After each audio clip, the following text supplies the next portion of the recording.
Harley doesn't want you to see this. Harley-Davidson built these 7 bikes and then erased them. So what went wrong? Bad timing? Bad design? Or something Harley doesn't want to admit? These are the 7 Harleys they tried to make you forget, and the real reason they disappeared. 1. HarleyDavidson VRod. It didn't growl, it screamed. This bike didn't rumble in your chest the way a classic Harley should. It snapped, revved, hit 9,000 RPM without breaking a sweat. The first time you heard it, you didn't think American icon. You thought, sport bike? That was the problem. This was the VRod, Harley's moonshot, a liquid-cooled, high-revving muscle cruiser co-developed with Porsche. Yes, Porsche. Underneath that futuristic frame sat a 1,131 cubic centimeter Revolution 5 twin. It made more than 115 horsepower. That's not cruiser quick. That's quarter-mile drag strip quick. It had drag bars, a long wheelbase, and a low seat that looked like it belonged in a Terminator movie. Harley wanted to build something that could take on the Japanese Big Four and win. But they forgot one thing. Harley riders don't want a revolution. They want ritual. It was too clean, too quiet, too refined. It didn't rattle, it didn't shake, it didn't leak oil on your garage floor like Granddad's old shovel head. It was built like a scalpel when fans wanted a sledgehammer.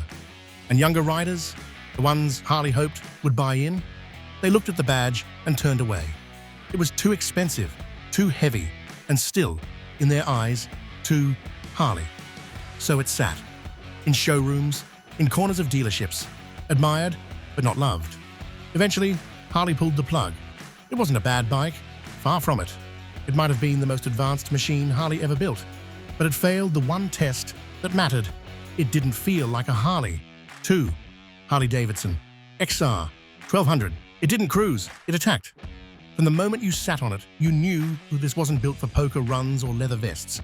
The bars were wide, the stance was tight, and the riding position, it said, lean forward, twist hard, and don't be gentle.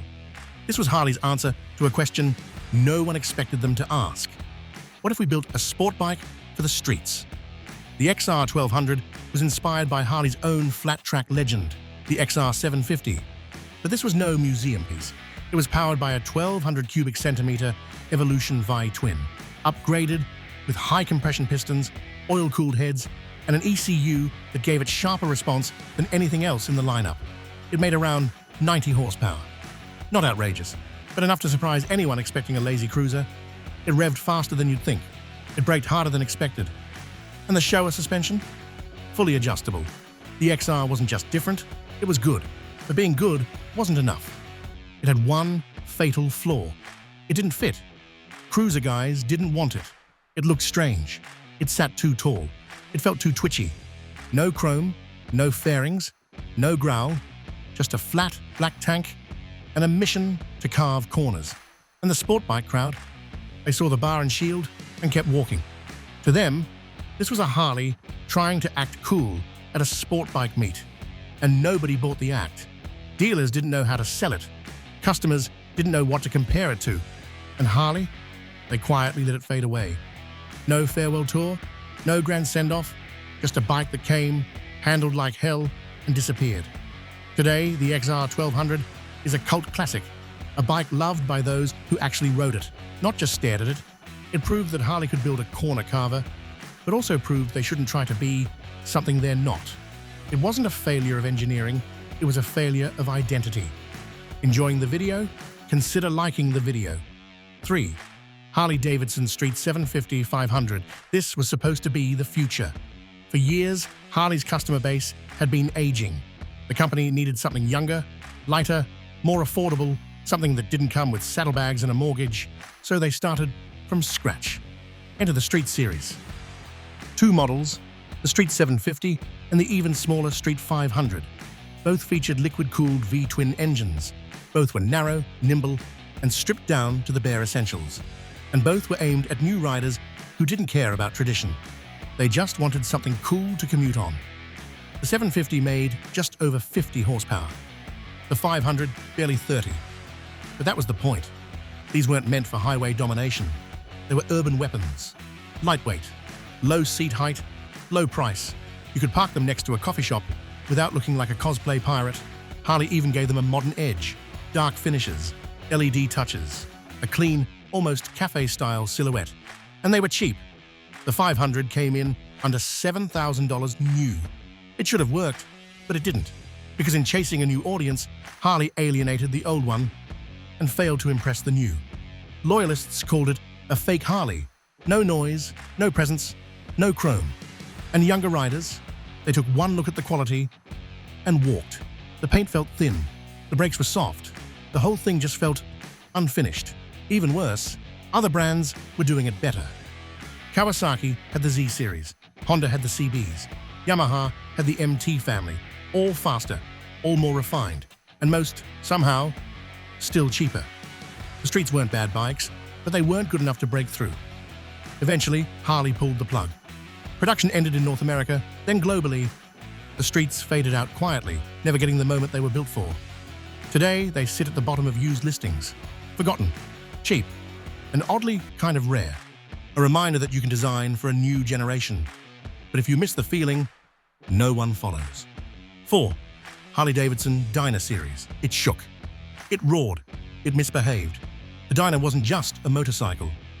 It was a statement. Mid-controls, tall bars, a frame that flexed when pushed, and an engine that felt like it was trying to escape the frame at idle. And for thousands of riders, that was exactly the appeal. For more than 2 decades, the Dino lineup held a special place in Harley culture. Models like the Street Bob, the Lowrider, and the FXDR defined a generation of riders who didn't care about long-haul comfort or shiny chrome. They wanted aggression, the kind you could feel in your spine. These bikes ran the classic twin-cam engines, starting with the 88 cubic inch, then the 96, and finally the 103. They weren't the fastest Harleys, but they were the rowdiest. And they handled. Stiffer than a Softail, lighter than a touring model. Just raw enough to feel alive, but tame enough to ride every day. Then in 2018, gone. Harley discontinued the entire Dino line, folding everything into the new Softail platform. And while the new bikes were technically better, stiffer frames, more modern tech, lighter overall weight, they didn't feel the same. The Dino crowd noticed, and they were furious. The signature shake was gone. The riding position changed. The rough edges were smoothed out, and to a lot of riders, it felt like Harley had sold out again. What replaced the Dino wasn't bad. It just wasn't right. Used Dino prices spiked overnight, forums blew up, and a new phrase entered the motorcycle world: bring back the Dino. Today, they're cult machines. Respected, modified, hunted. Because while Harley killed the Dino on paper, riders kept it alive in spirit. 5. HarleyDavidson Livewire, original branding. It was silent, and that was the loudest thing about it. No rumble, no shake, no heartbeat in the frame, just a soft electric whine, like a futuristic elevator lifting off the ground. This was the Livewire, Harley's first fully electric motorcycle. It wasn't just a bike, it was a challenge to everything the brand had stood for over 100 years. No clutch, no gears, no gasoline, just raw instant torque and a glowing touchscreen where gauges used to be. 0 to 60 in just over 3 seconds. 105 horsepower, 111 Newton-meters of torque. A top speed of over 110 miles per hour. This thing moved, and not just fast, smooth, frictionless, too smooth, because Harley riders didn't want silence. They wanted soul, the clunk of the shifter, the roar of an engine under stress. The Livewire didn't rumble, it whispered. And for many, that whisper sounded like betrayal. Then came the price. Nearly $30,000 for a first-gen electric bike with no saddlebags, no passenger seat, no long-haul comfort, and no sound. Riders could get a well-equipped touring model or even 2 used cruisers for the same money. The math didn't add up. Harley tried to sell it with high-tech hype, celebrity endorsements, demo rides in big cities, even a Marvel movie cameo. But it didn't move units. Not fast enough. Dealers were confused. Loyal customers were uninterested. Younger riders, still buying Japanese naked bikes or skipping Harley altogether. Eventually, Harley gave up, at least on the name. Livewire was spun off into its own sub-brand. The original version was discontinued. A new logo, a new identity, and a new attempt to make electric cool without dragging Harley tradition into it. The machine still exists. But the Harley Livewire, that was a one-time experiment. Brave, fast, and completely unrelatable to the riders who made the brand famous. It didn't fail because it was bad. It failed because it didn't feel like Harley. 6. HarleyDavidson FXDR 114. It looked like a spaceship crash-landed into the cruiser section. Massive rear tire, sharp angles, drag-style front scoop. Even the exhaust looked like it belonged on a Star Wars speeder. This was the FXDR 114, Harley's wildest softail experiment. It was powered by the Milwaukee 8 114 cubic inch engine. That translated to 1,868 cubic centimeters and around 119 pound-feet of torque. It could launch like a cannon, 0 to 60 in under 4 seconds, with roll-on power that slammed your spine into the seat. And yet, it flopped. On paper, this was a drag bike for the street, lighter than most cruisers. Inverted front forks, aluminum subframe, sporty geometry. The ingredients were there, but something didn't click. The ergonomics were awkward. The riding position stretched your body without giving you leverage. Mid-corner, it felt wide and heavy. At low speed, it felt unsure of itself. It had the look of a power cruiser, but none of the refinement riders expected at its price point. Then came the styling controversy. The minimalist rear fender, the plastic tail section, the forced air scoop that didn't actually force much air. Some riders loved it. Most didn't. It didn't look like a Harley. And that wasn't a compliment. It cost more than most other softails and offered fewer features. No storage, no passenger seat, no long-distance appeal. It was a single-purpose machine in a market that demands versatility. Sales were abysmal. It lasted just 2 years before being axed, without so much as a limited edition send-off. Today, you might see one at a custom show, heavily modified, trying to find the identity it never had from the factory.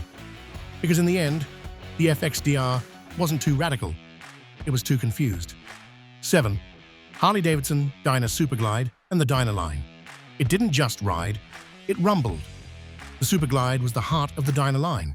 It didn't care about comfort, it didn't ask for approval. It existed for one reason, to give Harley riders something raw, something real, something that kicked back when you twisted the throttle. Born in the early 1970s and refined through the decades, the Superglide was never the flashiest model, but it was the most honest. Mid-mounted controls, exposed rear shocks, twin-cam power plants that vibrated at stoplights like a caged animal. You could hear it idle from across the parking lot, not because it was loud, but because it sounded alive. Over the years, it evolved. 88 cubic inches, then 96, then 103. And each generation added a bit more power, a bit more tech, but never lost the grit. Then in 2017, Harley made a choice. The entire Dino line, Street Bob, Low Rider, Wide Glide, and yes, the Superglide, was absorbed into the all-new Softail platform. The frames were lighter, the suspension was hidden, the engines were stronger. On paper, everything got better, but it didn't feel that way. Too smooth, too tame, too finished. Harley thought they were streamlining the lineup, making things cleaner, easier. But they erased a subculture in the process. Stunt riders, club builds, performance junkies, all left holding a badge that no longer meant anything. Used Dino prices shot up overnight. Forums erupted. And suddenly, a discontinued Harley became the most sought-after street bike in the used market. The Dino didn't just disappear, it became a legend. Some of these bikes were too far ahead of their time. Others were just plain misunderstood. But every one of them was a risk. And Harley doesn't forget its failures, it buries them. So next time you walk into a dealership and wonder why everything looks the same, now you know what they used to sell? Let me know in the comments. Which one shocked you the most? Or did we miss a Harley that deserves to be on this list?